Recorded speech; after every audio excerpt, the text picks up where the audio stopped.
Մարդիկ կան վիճաբանում են, քրիստոնյաները վիճաբանում են մի հետաքրքիր հասկացողության շուրջ, որ կոչվում է նախասահմանություն, ասում է նախասահմանված էր, ուրիշ բառերով ասած ճակատագիր։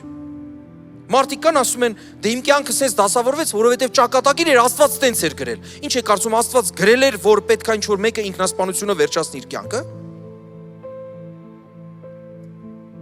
Մենք դաժան Աստված ունենք, մեր Աստված բարի է, սիրելիներ։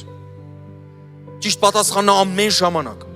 Մեր Աստված լավագույնն է գրել, ինչպես ցանկացած ծնող իր երեխայի համար, եթե մի դատարկ թուղթ տաս, ասես գրի քո երեխայի կյանքը։ Ինչեր կգրի։ Ինչեր, ինչ լավ բաներ։ Երբեք չի գրի հիվանդություն, երբեք չի գրի որևէ բացասական բան։ Էլ որքան ավելի մեր Աստված։ Բայց մենք գիտենք, որ ապրում ենք արդեն անեծքով լի աշխարհում։ Դրա համար են այդ ամեն ինչերը գալիս կպնում մեզ նաև։ Բայց մենք Աստված ունենք, սիրելիներ։ Ու մեր Աստված նախասահմանել է բոլորի համար լավագույնը, միայն թե մտնենք այդ սցենարի մեջ։ Եթե նույնիսկ մենք մեր սխալներով, մենք մեր մտքերով, մենք մեր քայլերով դուրս են գալիս, Աստված նույնիսկ ճանապարհ է գծում ամեն մեկից հետ քաշելու այդ ճանապարհի մեջ, Աստվածային ճանապարհի մեջ։ Հիսուսն ասում է՝ ես եմ ճանապարհը։ Ամեն։